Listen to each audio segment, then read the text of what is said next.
Hey guys, welcome back to The Stuff of Legend. My name is D'Lo, and I have another video for you. Today we're going to be talking about Taika Waititi, hard name to say, Star Wars movie confirmed. He is finally getting his own Star Wars project outside of the episode he did for Mando Season 1. He did the finale episode for Mandalorian Season 1, but there's also a couple of other bits of, I'll call it news. One of them is a comment made regarding this news, and then also Mandalorian Season 2 might have had the episode titles leaked. That's interesting. Let's go ahead. I'll go over those, but keep that a grain of salt with that one. You got to take that one with a grain of salt, because whenever you see leaks, you have to question it. You have to look at the source, and you have to say, okay, do we believe that this is an actual leak? Does it look credible? And are we going to go off of this? Okay, and usually it's safest to just not go off of that, but we'll continue on and read it for fun anyway. So then we also have Star Wars Jedi Fallen Order is getting some DLC, and we'll talk about that as well. So without further ado, let's jump right into it. All right, guys. So it's good to see you again. I'm going to try to keep this one more brief. I want to try to get another video in tonight if I can. So join me back again later for a fan casting if I have the time. I'm going to try to make sure this one happens in a timely fashion. But check this out. We've got some really cool news here. We have StarWars.com posted this. Academy Award winner Taika Waititi to direct and co-write new Star Wars feature film for theatrical release. Oscar nominee Christy Wilson Cairns to write screenplay with Waititi, and I believe she is from co-writing the script for 1917, which is a very successful Oscar-nominated film. So we have here, it says here, Academy Award winner Taika Waititi, who recently won Best Adapted Screenplay for Jojo Rabbit and directed the widely acclaimed first season finale episode of The Mandalorian on Disney+, will direct and co-write a new Star Wars feature film for theatrical release. Joining Waititi on the screenplay will be Academy Award nominee Christy Wilson Cairns of 1917 and The Last Night in Soho, who received the BAFTA Award for Outstanding British Film of the Year on the three-time Oscar-winning film 1917. In addition, Emmy-nominated writer Leslie Headland of Russian Doll and Bachelorette is currently developing a new untitled Star Wars series for Disney+. Headland will write, executive produce, and serve as showrunner for the series, which adds to a growing list of Star Wars stories for Disney's streaming platform, including The Mandalorian, now in post-production on Season 2, and two other previously announced series, one based on Cassian Andor's life prior to the events of Rogue One, a Star Wars story, and another following the adventures of Obi-Wan Kenobi between Star Wars Revenge of the Sith and Star Wars A New Hope. So again, we have several titles here. We have what we already knew was the Obi-Wan series. We have a Cassian Andor from Rogue One. He was the spy in Rogue One, and his droid played by Alan Tudyk, K2SO. Their adventures together will be really cool. I can't wait to see that one as well. But also now we know there is another series that got announced as well, which is from Leslie Headland, and she's developing a new untitled Star Wars series, of which we have no idea what it could be. Lord, please, I hope that this is actually going to be perhaps, something along the lines of an Old Republic, or something that involves like Sith or Jedi, or, a temple, something like that would be really cool. I would love to see something along those lines. But again, we don't know anything about that, so it's not good to speculate this early on in the game, but it is fun. So that being said, we have those three projects: the prequel to Rogue One series, we have the Obi-Wan series, we have the new untitled series for Disney+, and then we also have this new film by Taika Waititi and Christy Wilson Cairns. This is going to be really cool. So I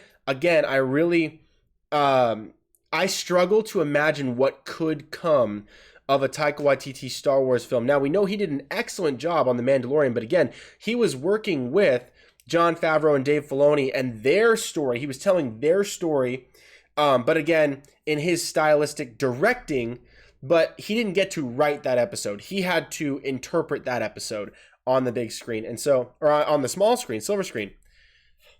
And so for me, we've seen his work with Jojo Rabbit. He's wild, he's zany, he's creative. He has just the right amount of humor, just the right amount of cerebral, thought-provoking, deep moments, dark moments even sometimes. Thor Ragnarok obviously being not a very dark film, but it dealt with something as dark of a concept as Ragnarok, his entire home being destroyed, but he does it in a way, and again, a lot of people criticize the film for how much humor there was. It really went all in on the Guardians of the Galaxy vibe, but in a Taika way.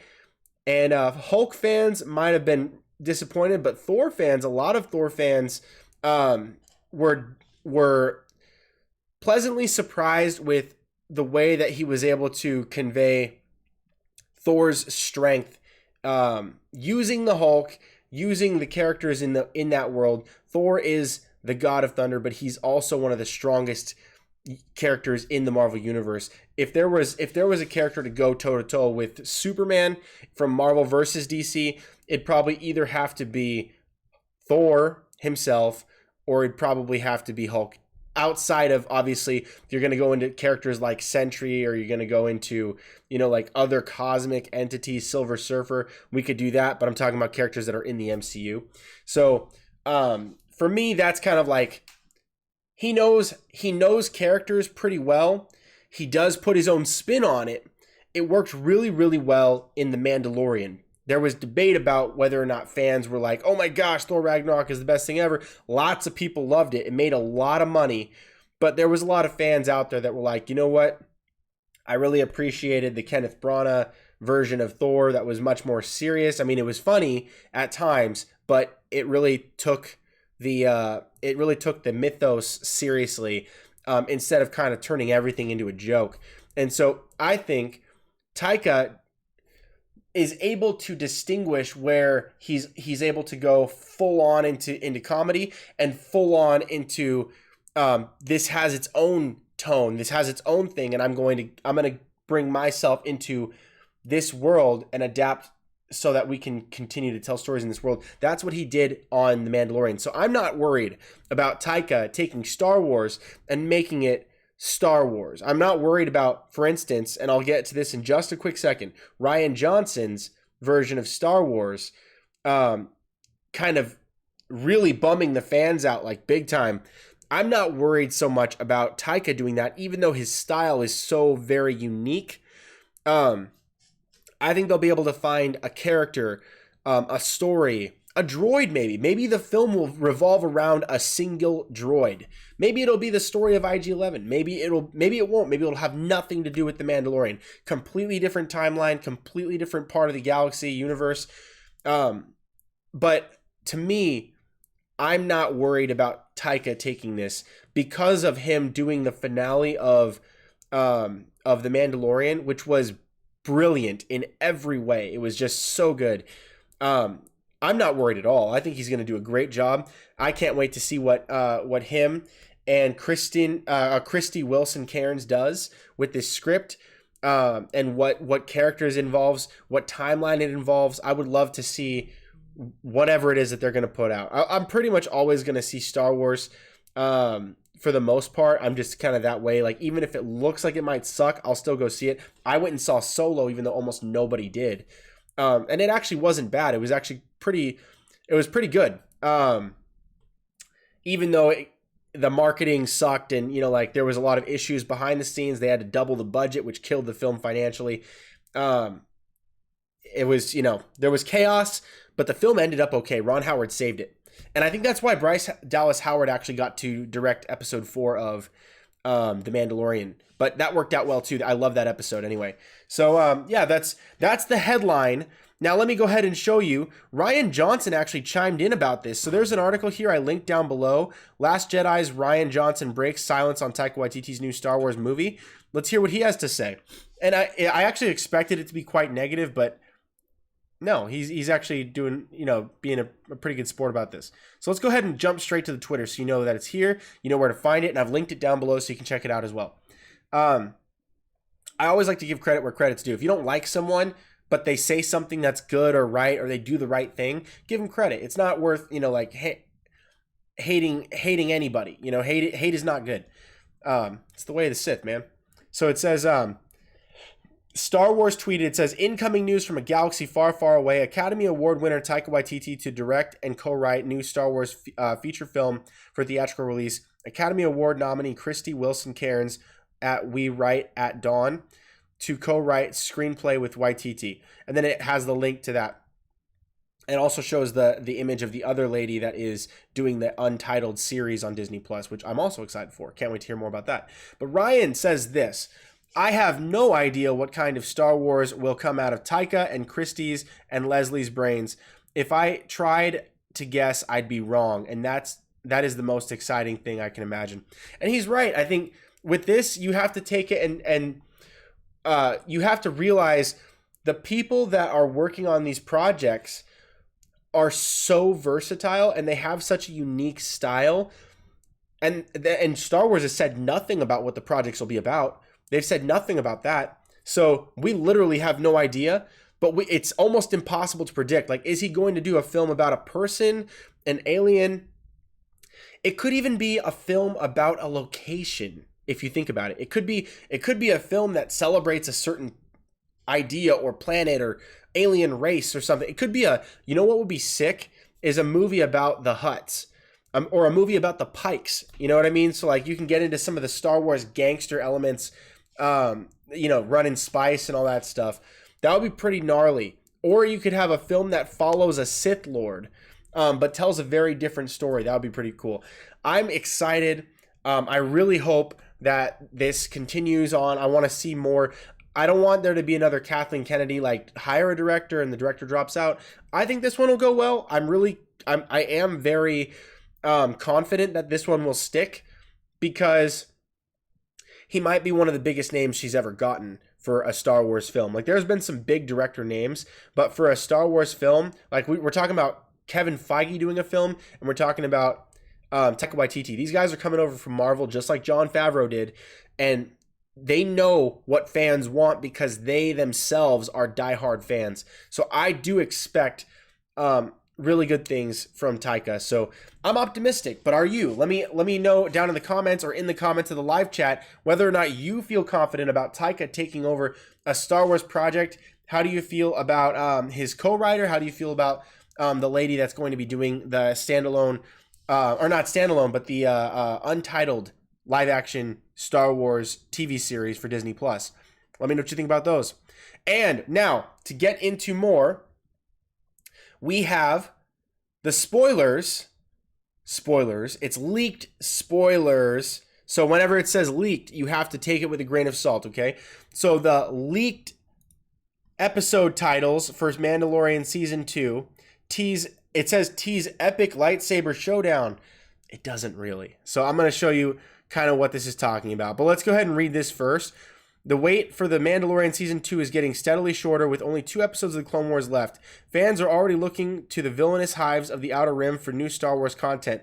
A new leak claims, this is where it gets into the leak, which means you can't really trust it because you can't see the source. Maybe you can, but can you trust the source? That's the thing. So it says, a new leak claims to reveal the episode titles for Season 2. If accurate, always look for the if.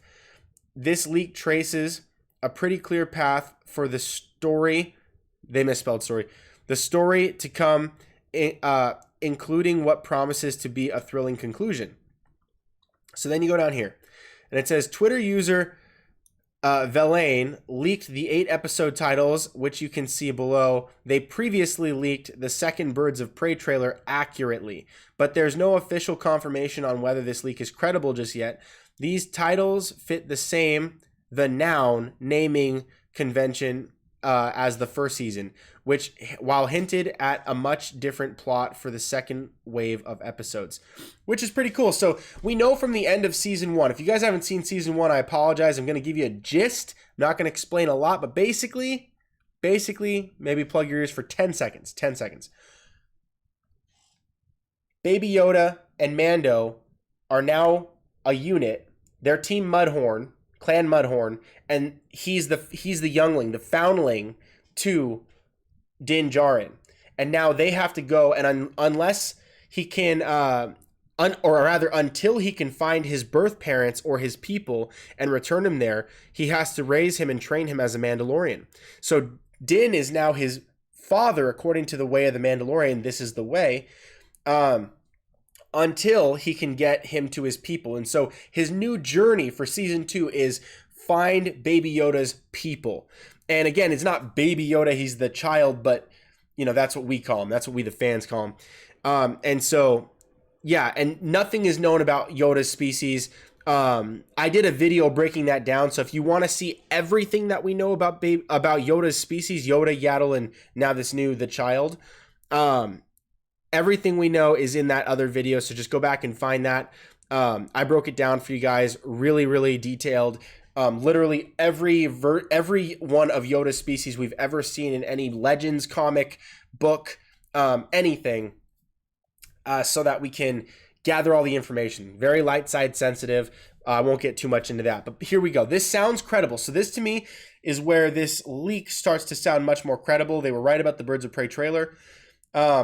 And this guy, I didn't link him in the description, but I linked this article in the description. So you can just click on his name there, and it'll take you here to this guy's thing. And so he does exclusives and, that kind of thing. So, but check this out. It says, The Mandalorian Season 2 episode titles. Chapter 1, The Search. Basically the search for his people, which is what I imagine. Baby Yoda's people. Chapter 2, The Confrontation. Something is going to happen. There is an obstacle in the way of them getting to information. Chapter 3 is The Bounty. Odds are they're running out of resources. He has to take a job. Or I'm guessing another bounty hunter has to come and there's a bounty again on the child, Baby Yoda. And he has to then protect him from becoming the bounty. That's my guess. Chapter 4 is The Republic. There's probably going to be a lot of digging into the history, the archives of Yoda and Yaddle, and there's probably going to be records, video records or holocrons explaining more about Yoda's people, where they have to then dig into the Republic and maybe even go as far back as the Old Republic, which we know the Mandalorian is not shy on teasing. The Mandalorian has teased the Old Republic, And I'm really excited about where they're going to go with that. I explained that again in another video, so I don't want to get into that. That's a long explainer. But Chapter 5, The Loyalist. This one, I don't have a clear and definite explanation for what's going on with the Loyalist without going down and reading the article here. This is me going off of my assessment of probably what will happen. Loyalist, I'm guessing maybe he's going to be faced with a challenge as a Mandalorian to follow his creed, or maybe he will find someone that is stuck in their ways, or he's going to find a Jedi that is trapped, that survived, that he encounters. Who knows? Who knows what the Loyalist could be? I don't know. The Sorcerer is where it gets interesting, though, because that's what they called Jedi. The Sorcerer is what Mandalorians called Jedi, because they believed that they were like sorcerers, wizards, that would use their mind to move things, move objects. They called them sorcerers. And so I'm guessing this is either a reference to Baby Yoda or another Jedi, like, for instance, Ahsoka Tano. A lot of people speculating the Sorcerer could be Ahsoka returning, or it could be Ezra Bridger, for instance. That's also a viable option because we know he's still alive. Then The Return, Chapter 7, The Return. The Return, I'm guessing, is possibly this could be going back to Baby Yoda's home planet. If they want to go to the home planet of Yoda's species, I'm guessing this is returning Baby Yoda to his people. but then the Empire is probably going to catch back up with Din Djarin, pose a threat to Yoda's people, and then Din is going to have to go back and try to rescue him out of conviction of his moral code, that he's not going to leave that one of his Mudhorn clan to die at the hands of the Empire. That's my guess. So if I could guess where that's all going, that's going to be it. And I'm going to guess the search and the confrontation is probably going to be one of the 2 episodes where I believe, and I only have one piece of evidence for this, but I believe they're going to go to the home planet of the Gamorreans to get answers. And I've said that before. So let me know what you guys think about these episodes. I mean, this does sound like it could be a very plausible and consistent story arc list of titles. I mean, based on what I'm surmising from the names, I think this sounds pretty legit. So this would not strike me as shocking if this came out. In fact, to me, this one does seem pretty valid. But again, it's a big if because it's a supposed leak. And we just have to take it with a grain of salt. Like, we don't know that this is verified. We don't know that this is confirmed. But it is fun to look at. So what do you guys think about this list? You guys can go ahead and read this for yourselves down below. They basically suggest that Ahsoka is going to come back and have to fight Moff Gideon in a lightsaber battle because of the Darksaber. I do think that will probably happen. It's very, very likely. In my estimation, I do think that that's going to take place. Or Ezra Bridger might be the one to come back. That would be interesting. But the reason I think that it's probably not Ezra is because Ahsoka, there's 2 actresses right now that are confirmed for season 2 that don't have an attached role to them that could be Ahsoka. For one, we have Sasha Banks of the WWE. Again, I made a video about this. She could be playing Ahsoka. And also we have Rosario Dawson, who is confirmed for the series, but not for any specific role. She could also be Ahsoka. So I'm guessing that one of them is going to be Ahsoka, and one of them is probably going to be a female Gamorrean, another bounty hunter, maybe a Jedi, a different Jedi other than Ahsoka, or could be the voice actor or actress for an alien or something, or a droid, or who knows. So anything is possible, really, truly anything. But it is looking like someone could be playing Ahsoka. I do think physically, Sasha Banks is much closer to Ahsoka than Rosario Dawson is. In height, in size, in athleticism, facial structure, face shape, all of that. I think that Sasha Banks is much closer to Ahsoka than Rosario Dawson. But Rosario is also a good choice. There's been plenty of fan casting and fan art that shows her in the role, and it looks good. So I'm excited for either one. The more experienced actress is Rosario Dawson, but I think the better choice for the role might be Sasha Banks, especially if you're going to do a lot of stunt work. So that's my thinking there. So let me know what you guys have to say about this down below in the comments. And I have one more little tidbit for you guys. If you guys play video games and you've gotten a chance to play Star Wars Jedi Fallen Order, a really great Star Wars game, by the way, if you haven't, well, if you already beat the game, you played it twice, you already unlocked all the costumes and all the droid skins and everything that you can possibly find and do, like I did, then you were like, dang, I wish there was more. Well, guess what, guys? Star Wars Day, May the 4th, they dropped more. So now you can play more, which is, for me, I wish they had announced this in advance because I let my brother borrow the game and I haven't seen him, so I want to get my game back now and play this. But you guys should definitely check this out and tell me how it goes. But it's really cool stuff that they dropped. Basically, huge updates. Let me see if I can get this. Basically, I'll cover the gist for you.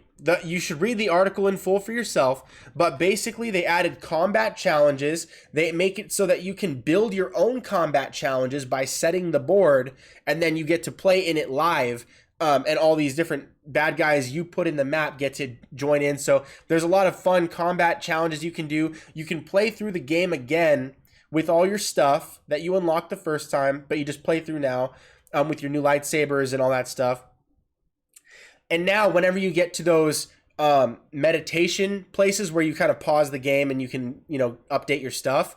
Now you can stop there and do challenges. So, and now those are challenge stations as well. So the challenges is kind of like the big thing that is part of this now, but that's really fun because the fighting is so great. It's so much fun to do the fighting in this game. Replay with winnings, new cosmetics, so new skins, new lightsaber colors, I'm imagining. They didn't say the details of what is unlocked, but I think that's because they want you to go and unlock them. But I'm imagining it's probably an Empire suit, maybe even a Jedi specific garb. That would be really cool. And then again, the combat challenges. Now, some other updates they did to the game, which is really, really nice. It's helpful if you want to play through the story again, but a little bit faster this time because you already did it. They now have toggles. So like if you were going to push a button to hold and climb a wall, in the past you had to hold it for a long period of time while you were climbing the wall. You couldn't let go of the button. Now you can toggle it in your options so that you can switch it just to a button push. Push the button once and now you can climb. So you don't have to press and hold and then wait for him to climb on the wall and then hold it. None of that. So it makes it a little quicker. Opening doors, interacting with things. Used to have to hold the button. There's a toggle now so you can just press it once and it goes. And now you can skip cutscenes and you can skip those in-game video segments. So like if you open a door and then it forces you to walk through and then look to the left and then you have to go to the thing, but you're not in control, it's really the game. Now I believe they've made it so you can skip that. So all that stuff is now streamlined so you can move through the game a little quicker, a little easier, and get to all those challenges, all the new content.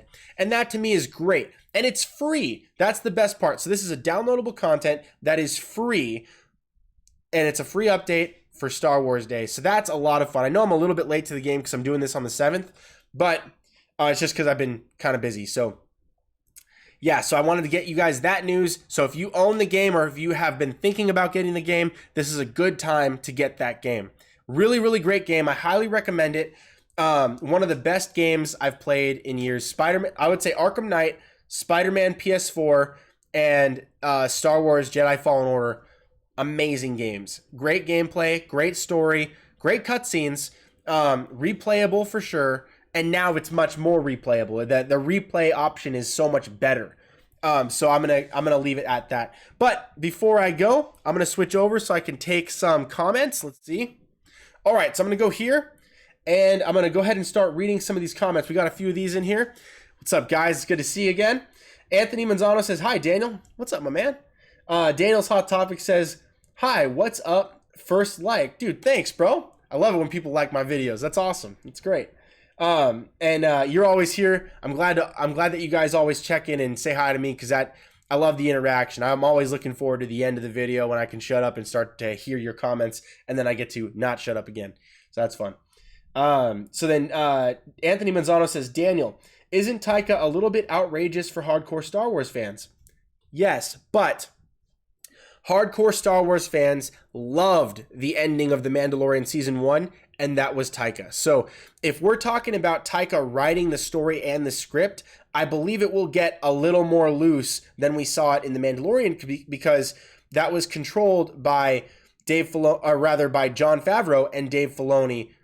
So that was kind of their baby, and they allowed someone to direct it according to their story and their narrative, their script. With Taika, he did bring some epic action, like truly epic. Like everything in the last episode was glorious, truly glorious. I mean, we're talking about like from the opening scenes where the two scout troopers are arguing on the bike. It was a perfect balance of serious with humor in a way that didn't take away from the moment, but added to the moment and added to the seriousness of Moff Gideon's murderous personality. And then it continued on and it continued on every single moment from when Baby Yoda was blocking the fire and Din was about to have to remove his helmet and he didn't want to do it because he wasn't going to break his code. There was tons of serious in there, tons of really genuinely heart-pounding, heart-throbbing, wonderful, beautiful, meaningful action and moments all throughout that last episode. It was a glorious finale, and that was Taika. So keep in mind, like, even though he has his own style, he has his own personality, he also does know Star Wars. And believe me, he's off to a better start than Rian Johnson is.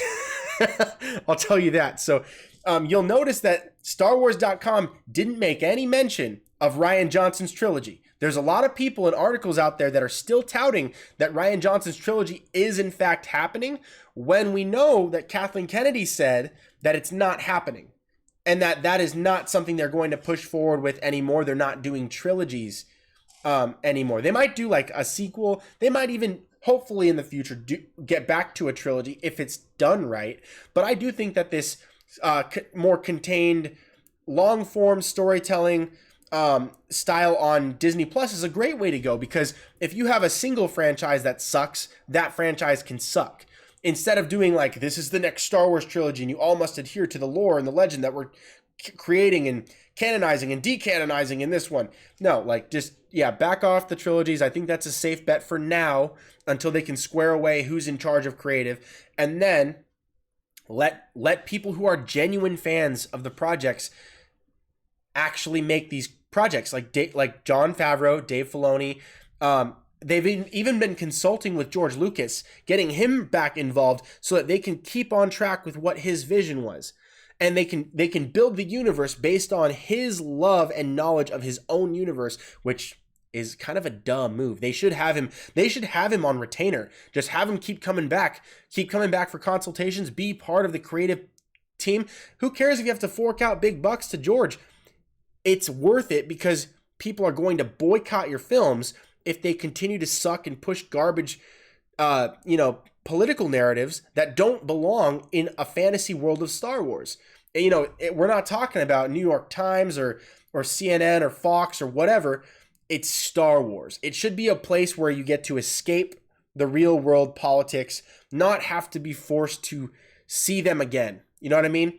It's an escape for fans. That's kind of what Star Wars, that's what fantasy and television is supposed to be, except for nowadays, it's not. Everything happens to be political. It all happens to be singing the same song, singing the same tune, politically, I mean.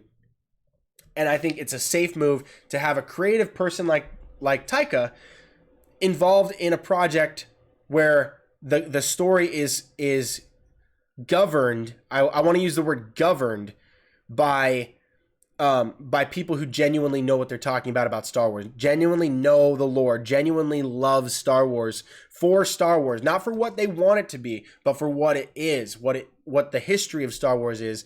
Those people should be in charge of creative. And I think we're in safe hands, because Taika got involved in Star Wars under Jon Favreau and Dave Filoni, and again, being on set at the same time as, George Lucas. There is some degree of like accountability. I'm sure that he's going to be making some calls, getting some feedback, but he's also a big boy. He'll make his own Star Wars. I think it'll be fun. It'll be fine, depending on what the story is, of course. Time will tell. I'm not worried though. I'm actually quite optimistic about this, as I usually am. But that's actually usually meaning all nerd fandoms, not just Star Wars. Because with Star Wars, I am a little bit skeptical. Okay, so then, so glad I caught this stream. Wish I was here on May the 4th. I know, I think I did a stream on May the 4th, but I wasn't doing this announcement because I'd already prepped another one prior, before I saw these headlines. So, but I'm glad that we were able to get, some of these done. I'm sorry that it's delayed, of course. But yeah, it's great to be able to share this with you guys. Do you think that Luke Skywalker may return in The Mandalorian? Actually, I think it is darn possible. And that's a very brilliant point. That was Daniel's Hot Topic said that. Do you think Luke Skywalker may return in The Mandalorian? That is a great, great question. So in the episode, let me cut back to this screen so you guys can see it. Okay, so in this episode, where'd it go? In the episode here that says Chapter 6, The Sorcerer, that very well could be Luke. I didn't even consider that, but it is within the time frame. So look at this. The Mandalorian takes place 5 years after Return of the Jedi.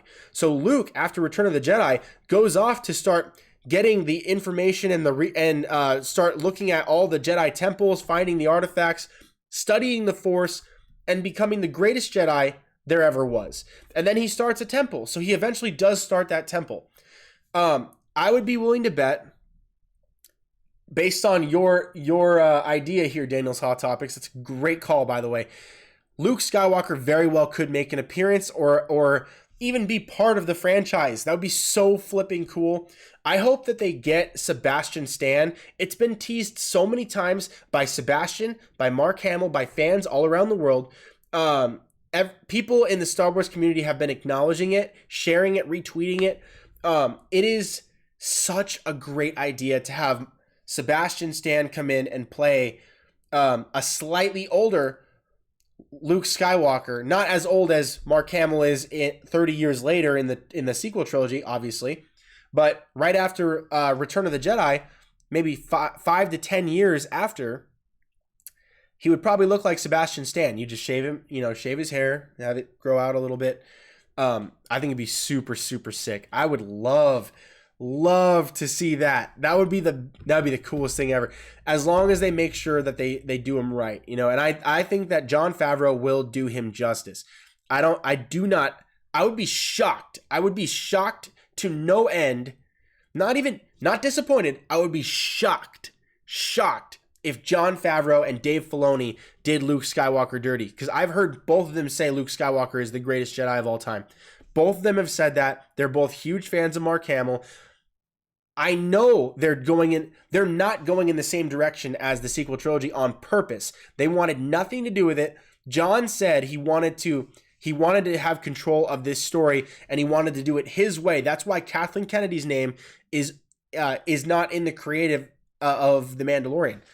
She had no creative influence over that. Basically, they said, we want to take it into a time that has not been explored. We want to keep it separate from the sequel trilogy, do our own thing, because that's what the fans want. They don't want that sequel crap. They want George's future of Star Wars. They don't want Kathy's future of Star Wars. So anyway, that's all I'm going to say about that. But that's a good freaking idea. So then Dustin Weeb says, what's up, my man? He says, if Taika Waititi does a single standalone movie, you need to stick with a familiar character. Boba Fett escaping the Sarlacc would be something fans may throw money away on. Heck yeah, they would, dude. I would throw all kinds of money away on Boba Fett if they did Boba escaping the Sarlacc, and that leads into, for instance, The Mandalorian, and maybe the end of the Boba Fett film is, oh, you know what I just thought of? Oh my gosh. I think, yeah, holy cow, I just put this together. Boba Fett, okay, so you guys remember episode 5. This was the episode that everybody hated in Mandalorian season 1. Not hated, but it was the weakest one. Episode 5 was the one where they go to Tatooine, and they have to do a pit stop to gas up, and then there's a bounty, and they have to go, and they have to help that one kid. That one kid is going to, take him out on a bounty or something, and then they get attacked by another bounty hunter, which was Ming-Na Wen, from Agents of S.H.I.E.L.D. and Mulan. She attacks them, and then she gets duped. She gets tied up. The young buck goes back to try to hunt down Mando and Baby Yoda for the bounty, but a pair of spurs approach Ming-Na Wen, and you don't see anything else, just the spurs. You hear the cling, cling, cling. It's boots, but you hear the cling, cling, cling. The original suit for Boba Fett, I believe, had spurs.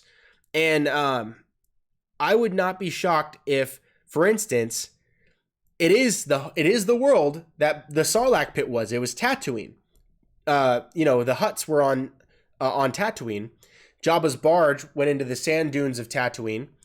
And that's where the Sarlacc was. They ended up venturing way deep into the dunes of Tatooine when they got attacked by Ming-Na Wen. That very well could have been Boba Fett, because it's only 5 years after Return of the Jedi, which is the film that Boba Fett went into the Sarlacc pit. He could have come out of the Sarlacc pit less than 5 years later, because we know it's a slow death down there. They said it takes over 1,000 years to die in the digestive tract of the Sarlacc pit. So he would not have died from being swallowed. We all know this. Every fan of Star Wars knows this. That makes a lot of flipping sense. I thought it was Moff Gideon approaching Ming-Na Wen at the end to get information, but we never saw any connective storytelling tissue between that moment and the end. And I don't think Moff Gideon had spurs. So that would have been someone else entirely.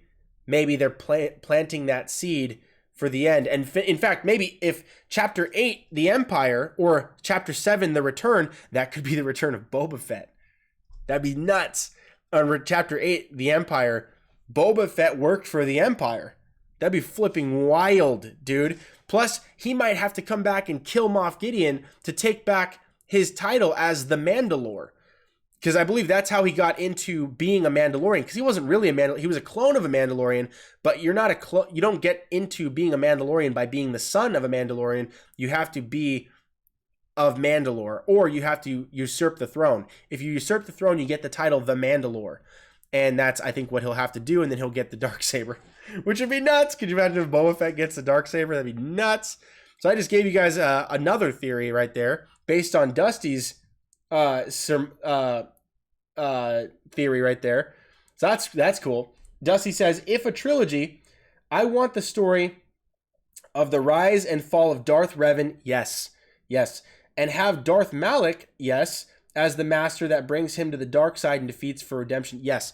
I say yes. I say yes to all that. Give me as many stories in the Old Republic as humanly possible. I want for every movie that comes out now in Star Wars, I want an Old Republic movie. For every show that comes out, I want an Old Republic show.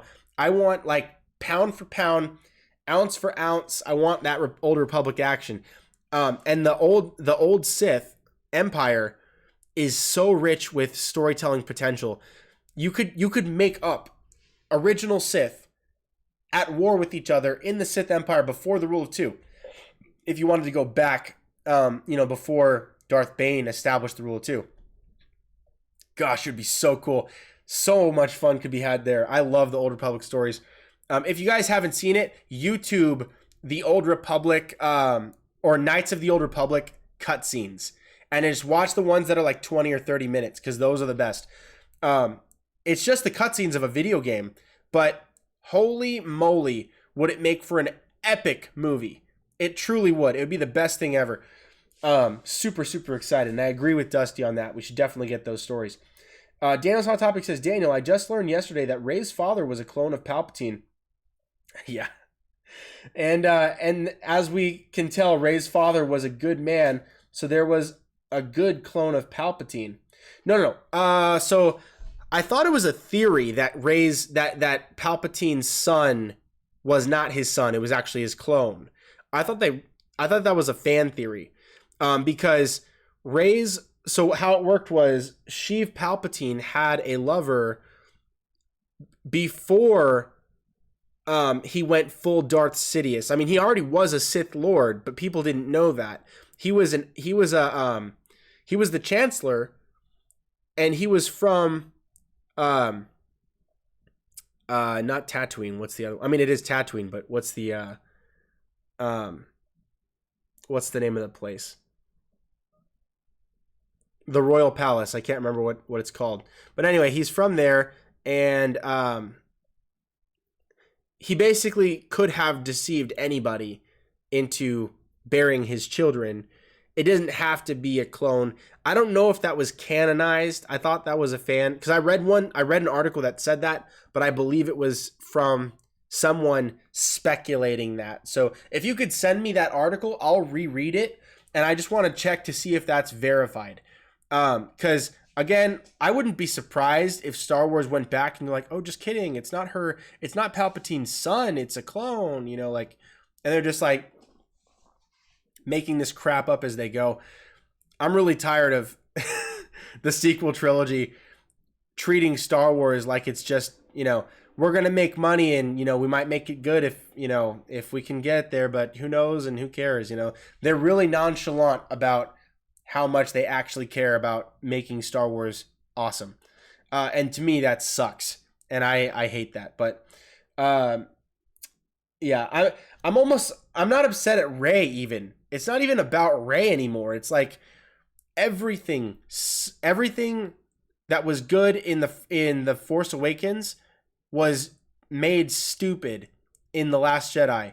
And then anything that was still okay in The Last Jedi was made worse in The Rise of Skywalker. But the things that sucked in The Last Jedi were illogically retconned to be good again.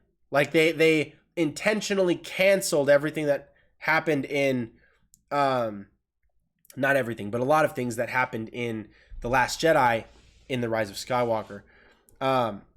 It's like a moderately good fan fiction, the sequel trilogy. It's like the sequel trilogy is basically fan fiction to me now, and I just kind of like chuckle and I'm like, huh, that'd be kind of cool.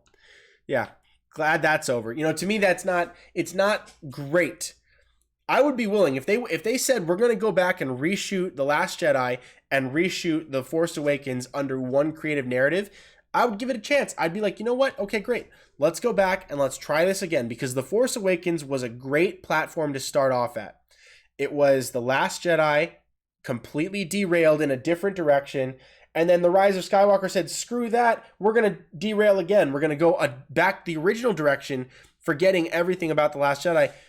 And there really was no winning at that point, because you already screwed the first film by going in a different direction. Now you have to choose which one you want to screw, the first or the second film. So that's kind of what it is. It's where it leaves off at. But yeah, so I'm a little disappointed there. I'd be happy to take out my frustrations in a different video. Yeah, sorry if that comment didn't go the way you were wanting it to. But yeah, so then Dusty Weeb says, I'm hoping it will be Sasha Banks' Ahsoka. Me too. I think I covered that already. I think her body type, her athleticism, her face shape, pretty much everything, her height even, lends itself better to Ahsoka than Rosario Dawson's does. But Rosario's still a good choice. I just think, like you do, Sasha Banks would be the better choice, in my opinion. And then Anthony Manzano says, hi, Dusty. And then Dusty says, sup, Anthony? I'm glad to see you guys hanging out in the chat. That's cool. Anthony Manzano says, Stuff of Legend. I recently finished watching Mandalorian Season 1. I don't get the obsession with Baby Yoda. Understand he's cute, but that's all. So here's what are the two obsessions, right? The first one is that Baby Yoda is cute and innocent, and he kind of like he serves as the humanizing of like the ultimate weapon killer, John Wick, you know, like Clint Eastwood, like the guy that's the hardest. You can't beat him, you can't kill him, you can't best him. He's the best, fastest gun in the West. They take this rough and tough and tumbling guy, and then Baby Yoda is like the puppy that he has to save. You know what I mean? But that's one side of the spectrum. For storytelling, from most like normal, non-super hardcore fans, that's the draw. For hardcore fans, people that have been reading and knowing like pretty much clinging on every word that George Lucas has ever said, we know one thing to be true. George Lucas never told anybody about the true origins of Yoda's species. There was a couple of glimpses that came out in leaks from people he worked with that he then canned and said, get that off the shelves. You have to unprint those cards, you know, when they were doing the collectible cards. There was a couple of things hinted at towards Yoda's people that he then said, nope, got to keep that a secret. But I think that The Mandalorian is a show that is going to explore Yoda's people's history, because they're a special race that's intrinsically tied to the Force. Every single member of Yoda's species, first of all, the reason we keep saying Yoda species is because George Lucas never told us the name of his species. We do not know what Yoda's species is called. Chewbacca is a Wookiee. We know that to be true. Watto from The Phantom Menace is a Twidarian. We know the races of pretty much every single creature in Star Wars, every being, but we don't know Yoda's. And he's one of the main characters of the original trilogy. He's one of the main characters of the prequel trilogy. He's intrinsically linked to Star Wars. You can't escape that. But we don't know his species. We don't know the species name. We don't know what their home planet is.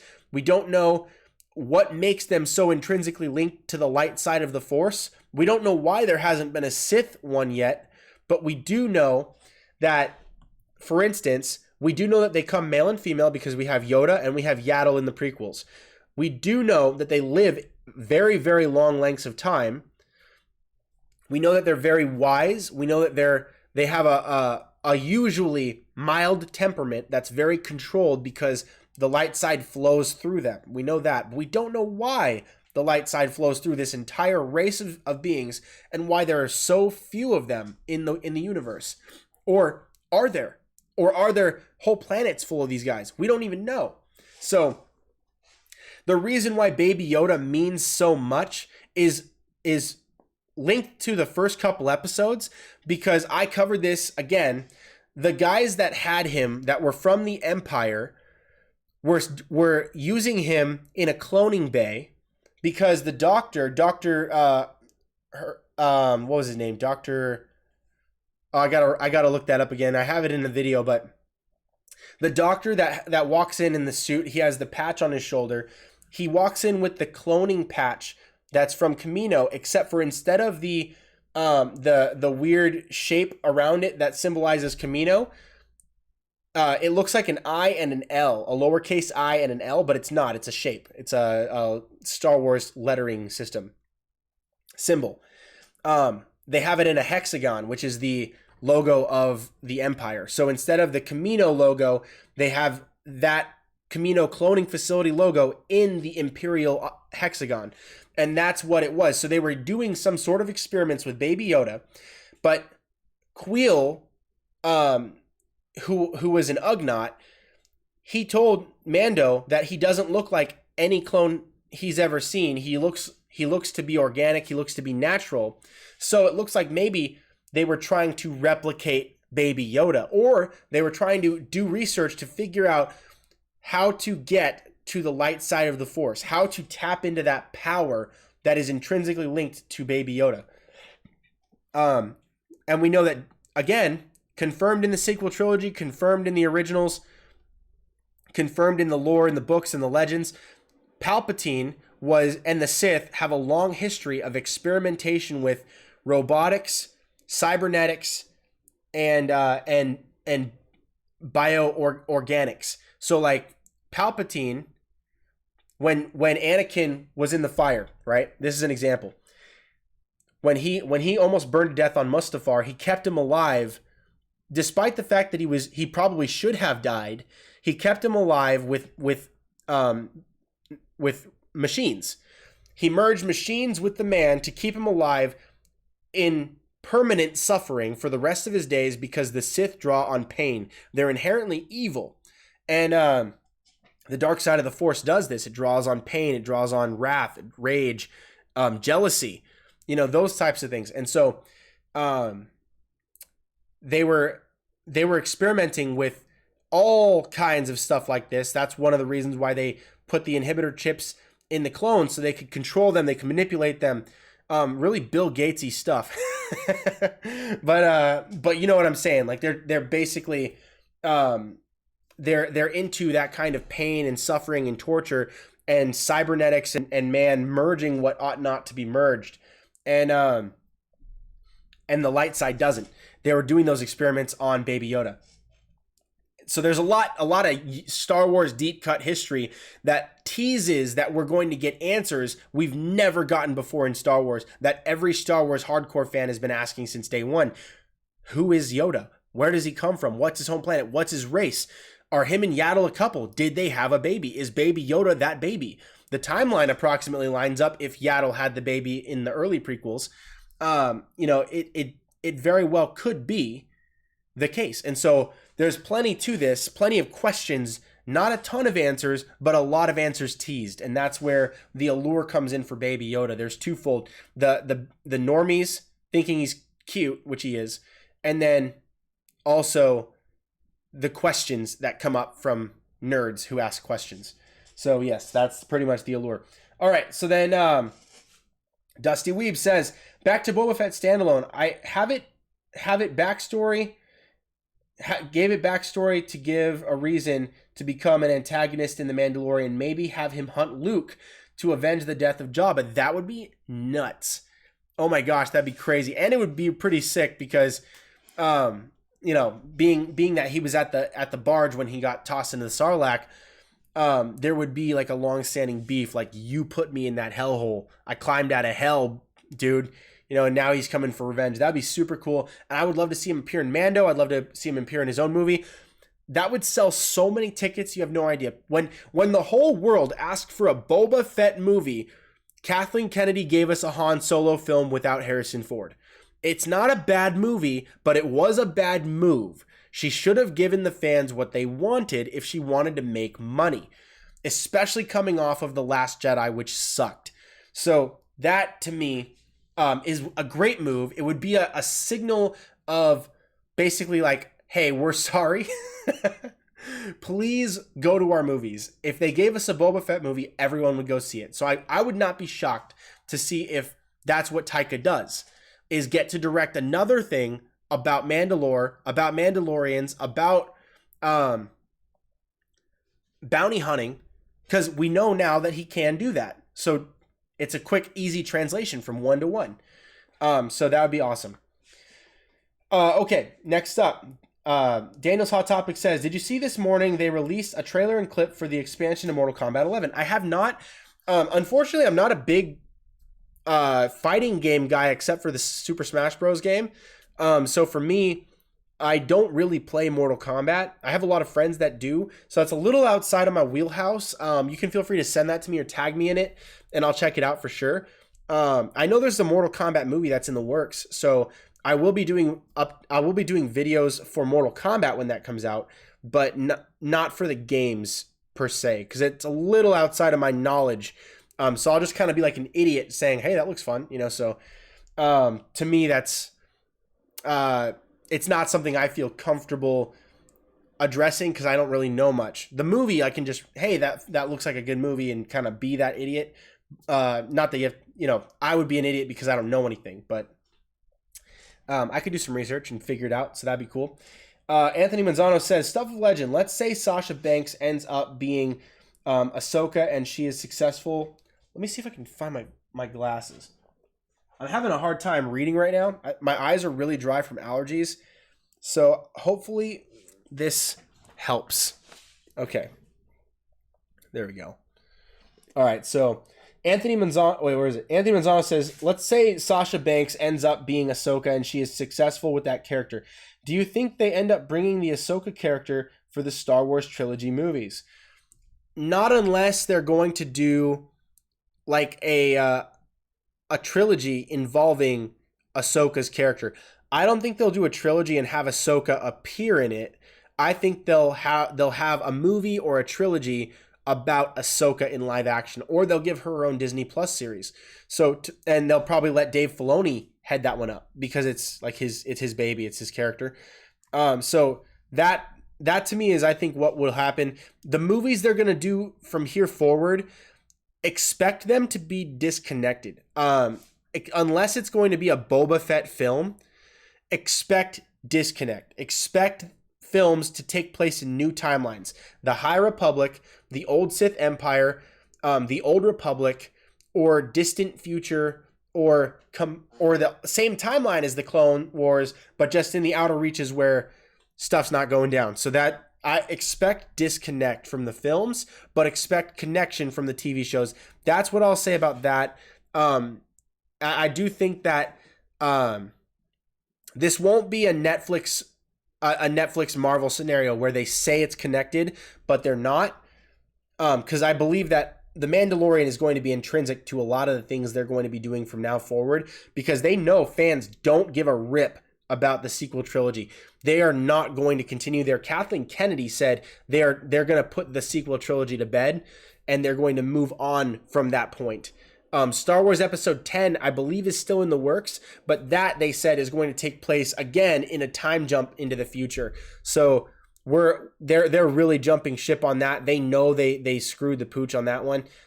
So for all intents and purposes, if Ahsoka appears again, it'll be in a Boba Fett film set in the timeline of The Mandalorian.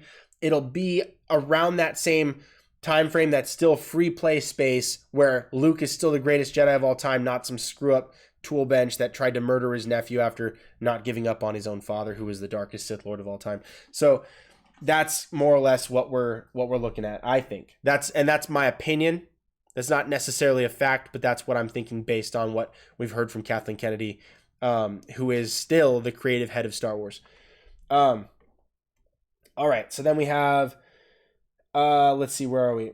I heard Daniel's Hot Topic says, I heard they may introduce a new threat for a post-Episode 9 Star Wars series like the Yuzong Vong. Yes, that's pretty much what I heard was probably going to happen, but I think what I saw was a speculation piece. I don't think there's any official word. If there is official word, send it my way. I will make a video on it. I guarantee it, because I would love to explore that as well. If there is confirmation on that, I haven't seen it, but Yuzon Vong would be a really cool one. I'd love to see like more threats we haven't seen in Star Wars. I am a little bit worried that some things will start to feel like Star Trek and not like Star Wars. The more science fiction-y they get, the further to me it's gonna feel like Star Wars. Star Wars feels like an epic poem. It feels like a Lord of the Rings style fantasy that takes place in an outer space type of environment. It's fantasy. It's not sci-fi.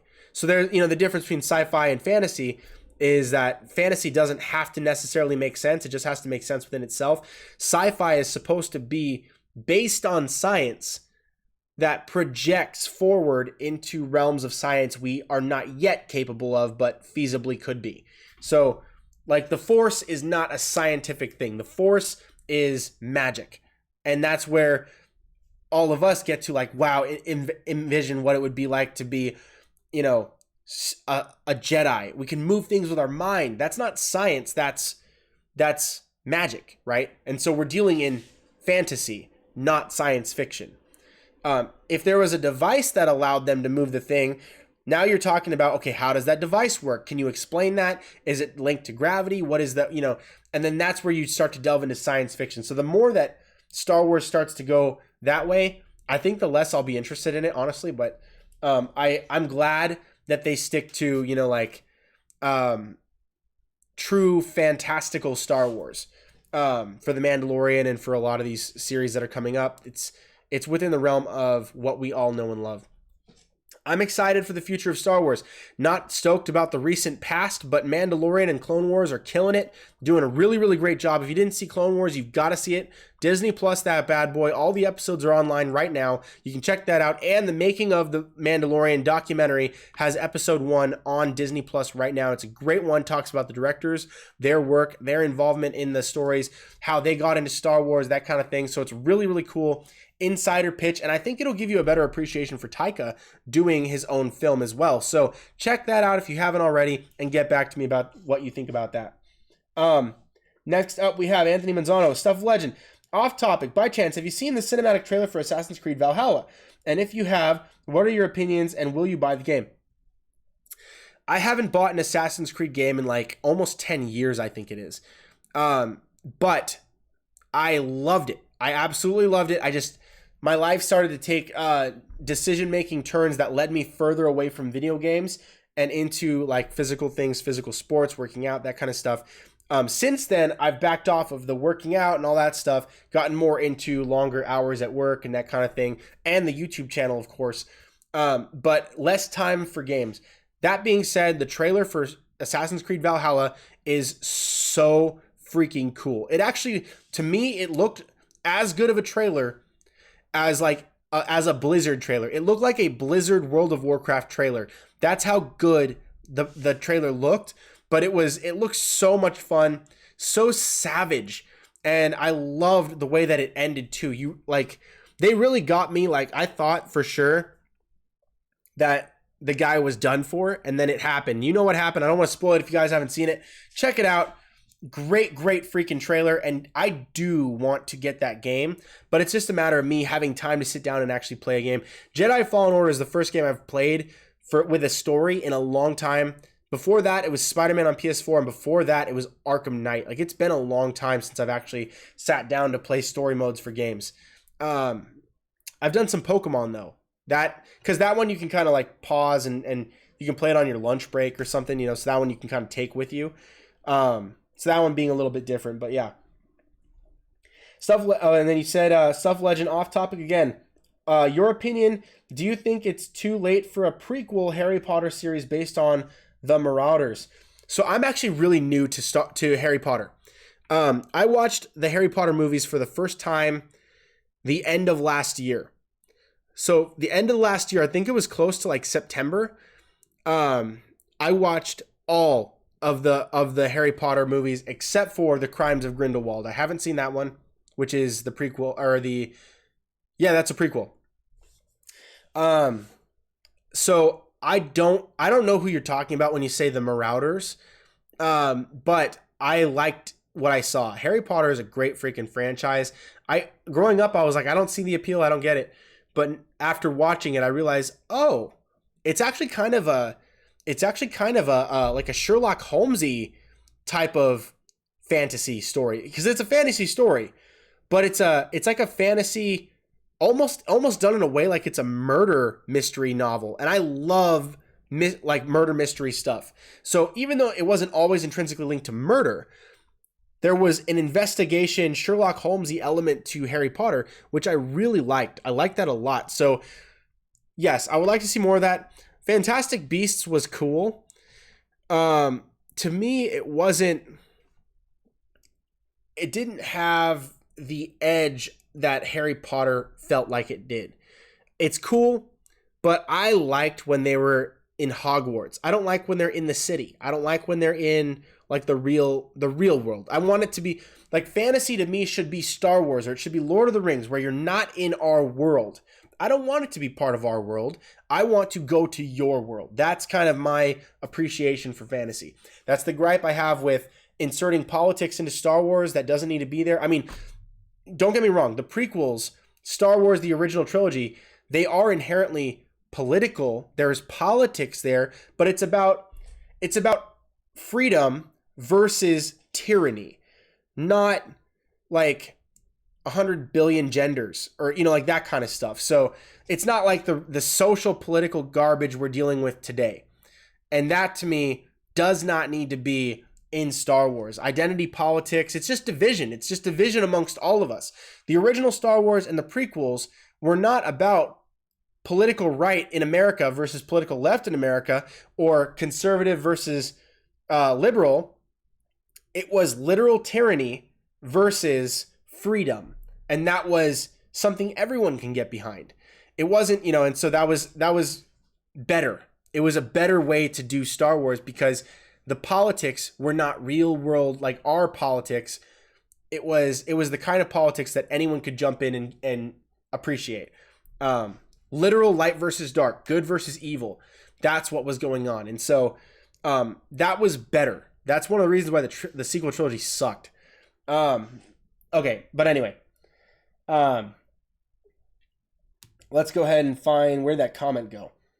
Okay, I think it's here. Anthony Manzano says, Stuff of Legend, question about Star Wars. Are the Empire in the Order... Wait. Star Wars, are the Empire in the Order based off two different government philosophies? One is democracy and the other is communism. No, it's actually not democracy. So it's actually republic. So I don't know if you know this. America is not a democracy.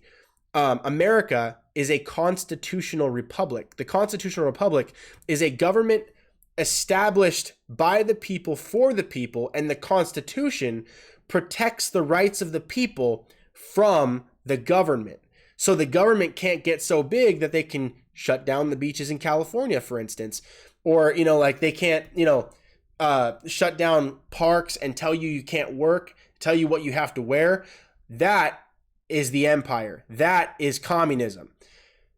Freedom in a constitutional republic says the individual has the right to free speech, to worship, to to defend themselves against the government, even right to a fair trial, like things like that. That is what it was based off of. So even though they added the line in the Republic, in Revenge of the Sith, where Obi-Wan says, you defended you were supposed to defend the Republic or whatever, the Republic to democracy. that was in reference to the way that we've integrated a democratic vote into a constitutional republic, but we are not a democracy, we're a republic.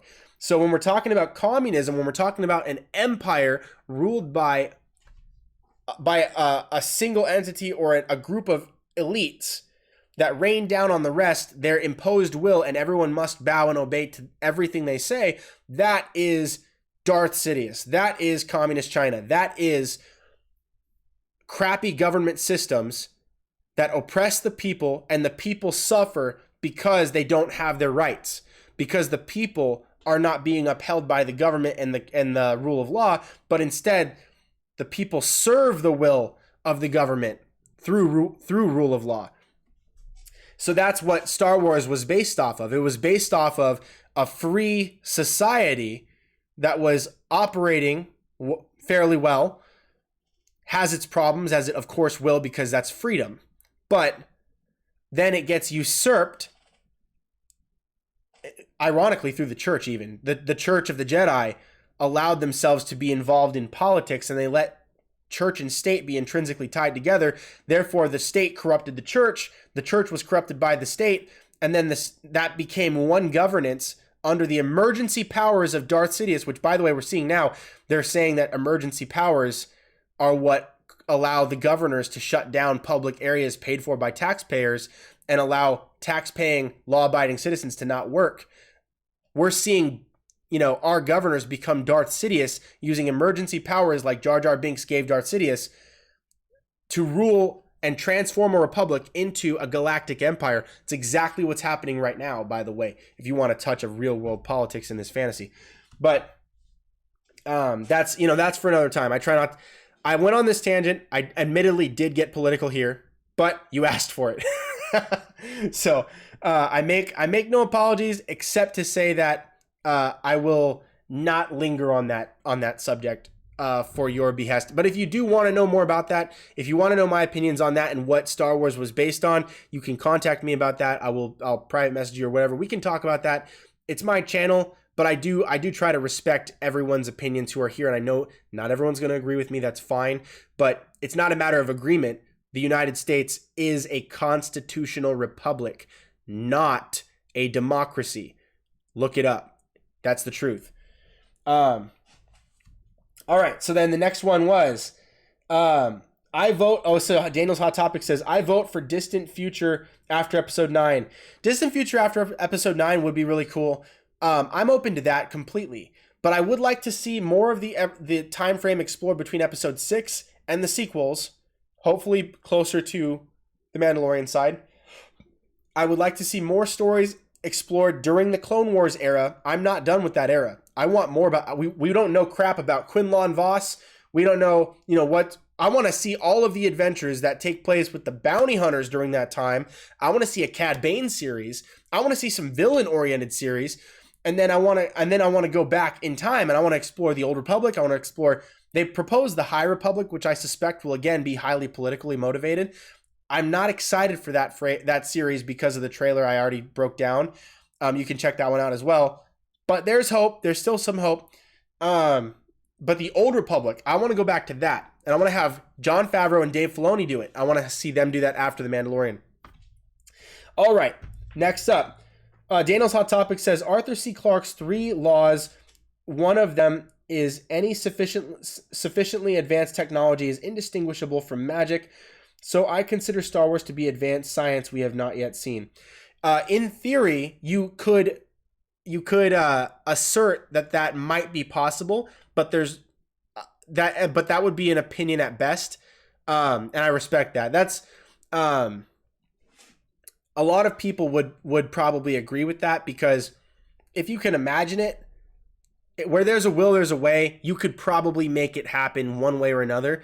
But the beauty of a fantasy is that there is mystery. The beauty of a fantasy is that there is elements that are not completely understood, but offered in a way that you can at least admire them. The Force is not completely explained.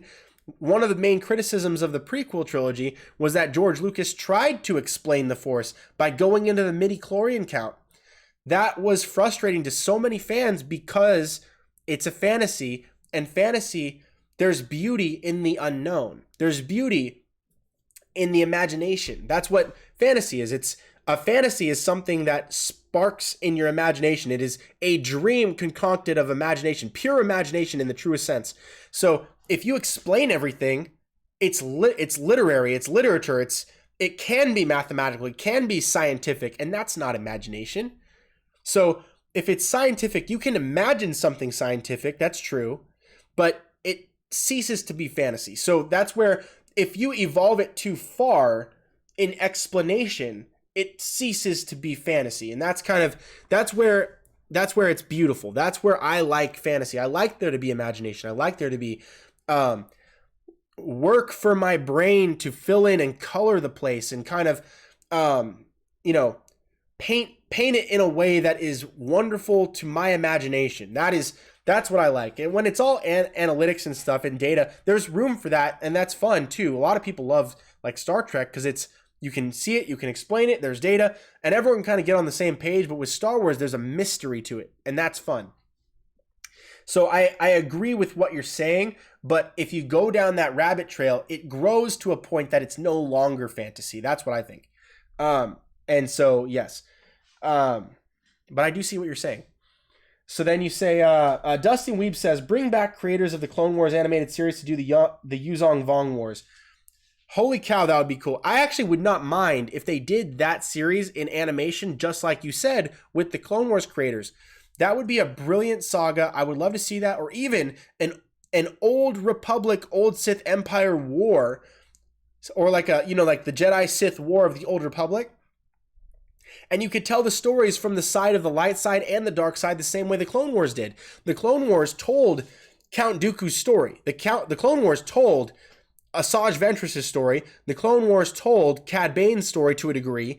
And it told the story of freaking Darth Maul, Pre Vizsla, General Grievous. It tells their stories from their perspective.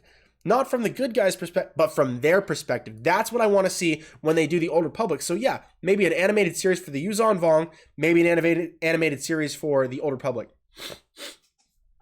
That would be so cool. Let's see, where am I? Okay, Anthony Manzano says, Stuff of Legend. The Marauders are Harry's dad and his grandfather, and Remus Lupin and Harry's mom, Lily. Okay. No, yeah, that sounds cool. Yeah, tell a story about that. That'd be fun. I really like how Harry Potter ended with showing their children and their children going off to Hogwarts, and how his son was a Slytherin. Like, that's freaking cool.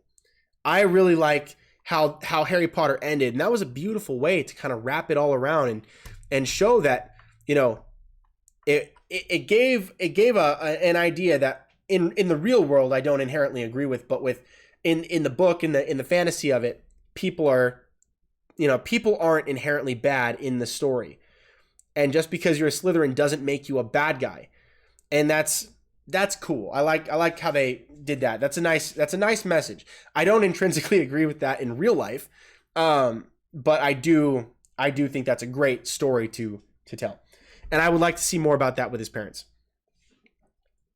Dusty Weeb says, stay close to the original novels and don't kill Chewie. Yes, please. Luke leading the Empire would be awesome, and you can bring Ahsoka into it. I agree. So like, I think it was Daniel's Hot Topics said it. Was it Anthony? No, Anthony Manzano said it. That Ahsoka could appear in the sequel trilogy or in other movies that come out. I agree. I think that that's possible. I think it's less likely, but I do think that fans would love it, and fans are going to want to see that. Sorry, I rubbed my eye. I've got allergies right now, so everything itches. My throat, my nose, my eyes, my ears. It's all itchy. I'm trying my best not to scratch and look like an idiot. Look like a monkey. But okay, so yeah, I would love to see Ahsoka come into these movies, into the Empire, into Luke, having Luke be part of that. She could mentor Luke about the ways of the Jedi before her time. Think about that. She wouldn't be the kid in that scenario. She would be the sage, wise Jedi master. Or in this case, she's not Jedi. She's, I believe the phrase is Bendu or Gray Jedi. The Bendu is a creature that operates from the light and the dark, similar to how Yoda's species does. But he operates off of the gray. And I would be really, really fascinated to see stories about Luke meeting up with Ahsoka or even Ezra Bridger. How cool would that be? All right, so now let's see what we got. Dang, you guys are bringing these comments. It says, and I love it. It says, I wish that they would make Star Wars Shadows of the Empire canon. That was my favorite Star Wars game. I didn't get a chance to play Shadows of the Empire. I think that was based on a book, though. And Shadows of the Empire is like a fan favorite novel. It would be really cool to see more stories told from old lore, from old legend. Mandalorian has been doing a great job of canonizing things that were not previously canon in the Disney era, but were part of the legend and lore. They just have to be careful because when they do that, they have to get permission from Disney. They have to get permission from Lucasfilm. Because they could be paying other people royalties for the stories and the characters told in other books and comics and things like that, depending on who owned them at the time, who was involved in the creative stories at the time. George Lucas as well. That's one of the reasons why the sequel trilogy doesn't have stormtroopers, why they didn't use a Death Star, why they didn't use Darth Vader per se. They used his helmet, but they used the name, but they tried to keep all the references to the originals at a bare minimum. Just enough to draw in a big crowd. Just enough to make the trailers look sick. And then the films were all about let the past die, kill it if you have to. That's one of the things that they were focused on because they didn't want to pay royalties. They didn't want to pay George Lucas a dime. But they had to if they wanted to get some publicity. So they did the bare minimum and tried to keep everything else out. But I think now they're learning their lesson. And they're like, you know what? We're trying to sell Star Wars to fans of Star Wars. Let's not give them Disney Star Wars when they're asking for new Star Wars based on the stuff they love or things that expound upon the things they love. We don't want to fundamentally change what they love. Like, for instance, we don't want to fundamentally change America to be the communist Chinese party in America. We want to make America, and just make it better. Make America more free. Make America pay less in tax. Make America, that kind of stuff. So that's the kind of idea is like, don't change things fundamentally. Just find new ways to make it awesome. You don't have to erase the whole past. Everything. That's a crappy model to work with, especially if you're trying to sell it to people who love the stuff you're trying to erase. So anyway, here's the next comment. So it says, Anthony Mazzano says, stuff of legend. Let's say they do a trilogy based off of the Old Republic. Who do you want to play a young Mace? Ooh, that's good. Who do you want to play a young Mace Windu, young Qui-Gon Jinn, and young Obi-Wan? Okay, well, first of all, the Old Republic does not refer to the prequels. The Old Republic takes place, I think it's 1,000 to 3,000 years before. I should know this already. I don't have it memorized, but it's over 1,000 years before the prequels, which means that Qui-Gon's not there, Mace is not there, Obi-Wan's not there, Yoda is not even there. Yoda, I think in the prequels was something, I don't even remember how old he was there. Close, like 800 or something. I don't remember how old he was. He goes back a ways though, so you'll probably end up seeing another person from Yoda's race. You might be able to. No, I think the Old Republic takes place even before Yoda was even born. So it'll be a while before we ever get to see a young version of those guys. But that would be a fun thing to cast. I don't know who I might pick for young Mace Windu. I think I would pick the guy. I forget what his name is. The actor that played the Blue Ranger, R.J. Seiler. I don't know how to say his name. Seiler or Kyler. R.J. Seiler from Power Rangers 2017 would be my pick for a young Mace Windu, I think. Young Qui-Gon Jinn. Ooh, that's a good one. I don't know. Young Qui-Gon Jinn. I'd have to think about that one. I don't know who I would pick for young Qui-Gon Jinn. Maybe, and this guy's already a little bit older now. He's like in his 30s or something. But if we were going to go into the early prequel era, like 10, 15 years before the prequels, I might go with the actor from the Chronicles of Narnia that plays the older brother. I would pick him for young Qui-Gon Jinn. And then if we're going to do, who is the other one? Young Obi-Wan. Young Obi-Wan would have to be a kid. And unfortunately, I don't know a lot of kid actors. So I'm not even sure who I would pick for that. I'd have to get back to you about that. But again, that's not the Old Republic. The Old Republic is like 1,000+ years, maybe even several thousand before the Phantom Menace. So it's a while before that. No one would be alive during that time from the prequels. It'd be way before that. But it would still be sick, and I would be super down for that. All right, let me see. I've got something in the way here. Let's see. Daniel, it says, I will send you a new Star Wars timeline released on May the 4th, and that is where I heard that Rey's father is a clone of Palpatine. Okay, definitely send me that. I'll be looking for that, and I will review that. I might even make a video if it's interesting enough to me. And if Disney released it, if Disney was the one that posted that from StarWars.com or something, then that will be verified because that's an official source. Or if they recognized it or retweeted or something. So then it says here, Daniel's Hot Topic says, Disney can't use the Yuzong Vong, otherwise Disney would have to pay royalties to the creator of the Yuzong Vong. That's the same problem they've been running into. But again, I do think that Disney might still be able to use them if the heroes that are fighting them are completely new and original. They might get away with that. Just pay the royalties for the Yuzong Vong, but then create a new story on new planets, new worlds, and just kind of like shift stuff around. They might be able to still do that, unless they just man up. If they just man up, pay the royalties, they could make a buttload of money on the movies. That would be super cool. I would love to see them do it as close to the original as possible. Let me see. I think I might have to scroll down. It says here, Daniel's Hot Topics, Ahsoka should be in her 40s by Mandalorian Season 2. Yes. So I think that she should be in her 40s. Let me see. Are you sure it's not 50? No, I think you're right. I think it's 40s. Upper 40s probably. She was 14 when she became the youngling to Anakin Skywalker, if I'm not mistaken. But by the end of the Clone Wars, I think she's 16 or 17. Probably 17. And then you add 15 years until Ezra Bridger's born. Oh no, I'm sorry. Not Ezra Bridger. Ezra Bridger was born.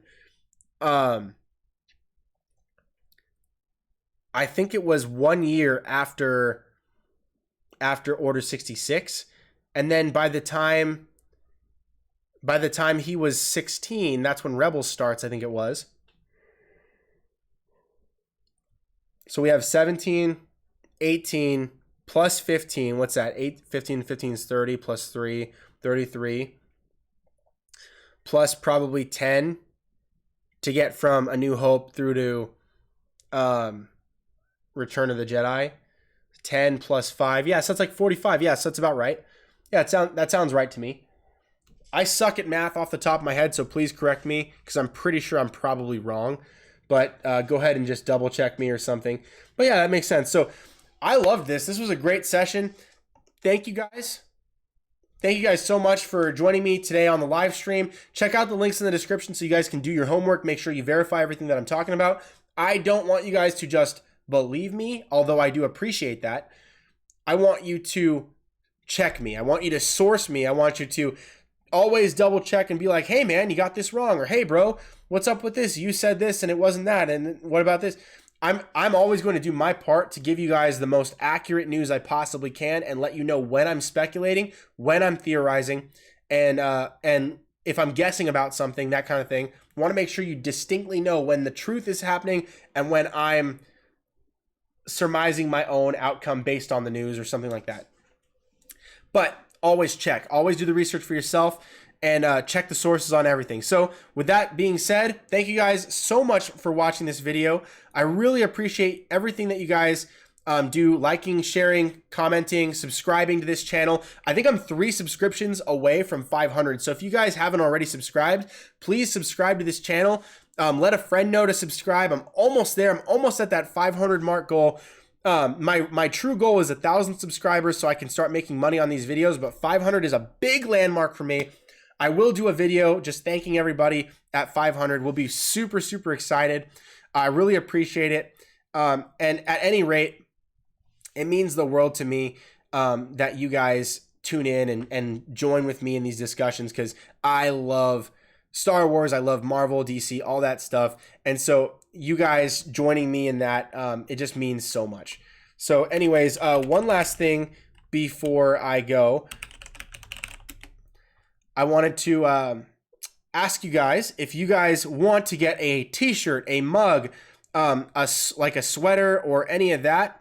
I've got all kinds of merch here. So if you guys want to get some of my merch, all of this stuff is my own. I create all these designs myself, so that you can see I do these actors like Gerard Christopher is my Superman, Jason O'Mara is my Batman, Val Kilmer, Adam West. I've got a ton of these things, as I have the slideshow rolling below me. If you guys want to support my channel financially and help me out that way, get yourself a mug, get yourself a t-shirt, a sticker, hoodie, pin, wall art. They even sell masks now, so that's an option as well, if you want to do that. But I say go for the t-shirt or go for a mug or a sticker. Stickers are like $2. Yeah, stickers like $2. Mugs $11 usually when it's on sale, and I think we might be on sale right now. Right now, everything looks to be like t-shirts are $20, so you can see that those are there. But I've got all kinds of cool stuff, and if you want, you can click. Let me see. I'll show you right here. You click here on the title. It'll take you to the page here. This is how you find me. My link is in the description below, so it'll be less work than this. But you can see the t-shirts here, or you can go onto my main page here. Let me see. Click there. My internet, for some reason, is a little bit slow. It's probably because I'm broadcasting off the same computer that I'm also browsing on. That's probably what it is. There we go. It wasn't loading because the ad was in the way. But I appreciate you guys sticking around for this part. This means a lot to me. But if you guys click here, you can click on the Star Wars part of it, and all of my Star Wars designs are going to come up. I've made all these PNG, logos for t-shirts, so you can have Kanan Jarrus' lightsaber, Darth Sidious' lightsaber, Ezra Bridges' lightsaber, Cal Kestis' lightsaber from the video game, Savage Opress, Ezra Bridger's blaster saber, Qui-Gon Jinn, Kylo Ren, Plo Koon, Yoda, Count Dooku, Ki-Adi-Mundi, Ahsoka Tano's dual sabers. Pretty much every saber you can think of I've got on here as a t-shirt, mug, sticker, hoodie, pin, tank top, whatever you want, I got it. Blasters of all kinds. Jango Fett, Rey, Stormtroopers, Captain Phasma, Han Solo, Poe Dameron. I've got the Mudhorn signet, all kinds of stuff. So anything you pretty much want, just check it out. I think you guys can have a blast just looking at different designs. Even if you don't get anything, still appreciate you checking it out. And then, again, the free way that you can support my channel is, let me see if there we go, is just by like, share, comment, and subscribe. Those 4 ways will help me out tremendously. I'm almost to 500, so please help me get past that mark. That'd be super, super cool. Again, you guys rock. You're the best, and I hope you guys have a great rest of your day. Stay tuned for more right here on The Stuff of Legend.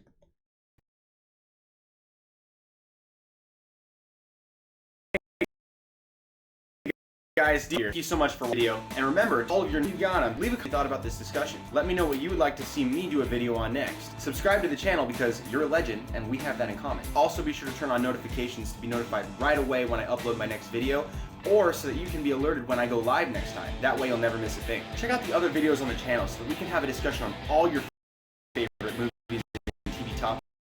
Thanks again for watching. Stay tuned for more right here. Stuff of Legend.